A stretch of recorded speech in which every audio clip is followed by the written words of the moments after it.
faly tafiaraka amindray izay atao amin'ny fahitalavitra matevery mpijery ajaina amin'izao takarivany alatsinainy fahatimy ny volana Aogositra izao miaraba tompoko lafinaritra tompoko vavy manasanao ampitiavana anaraka hatramin'ny farany fotoana ny fampalalam-baoantsika amin'izao alina izao tontolo ny finoana avy hatrany andeha anokafantsika ny fotoana amin'izao alina izao Nankalaza ny niakaran'i Masina Maria tany an-danitra androany 10 Aogositra ny mpino ao amin'ny fiangonana katolika Vory maro ireo mpino katolika tamin'ity androany ity Nankalaza izany fety izany nisy arak'izany ny sorona masina izay notontosaina tamin'ireo fiangonana katolika manerana ny Nosy vola razava sy tsirakotoatra mitaritra ny vaovao antsika.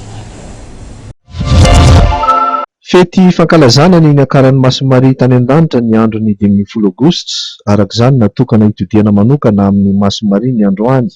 raha nangina ny fankalazana izany ho an'ny finoana hafa napetraky ny Eglizy Katolika Romanina fa fety lehibe ary hankalazana isa-taona kosa izany nisy arak'izany ny sorona masina izay notontosainy tamin'ireo fiangonana katolika manerana ny Nosy.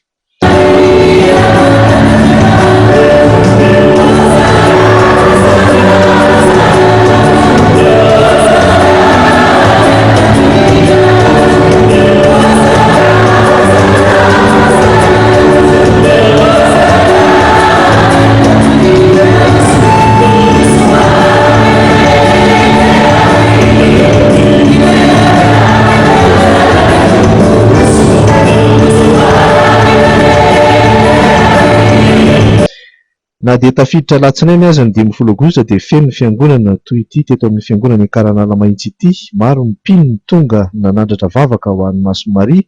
izay ny kolokolo sy ny taizany Jesosy Kristy.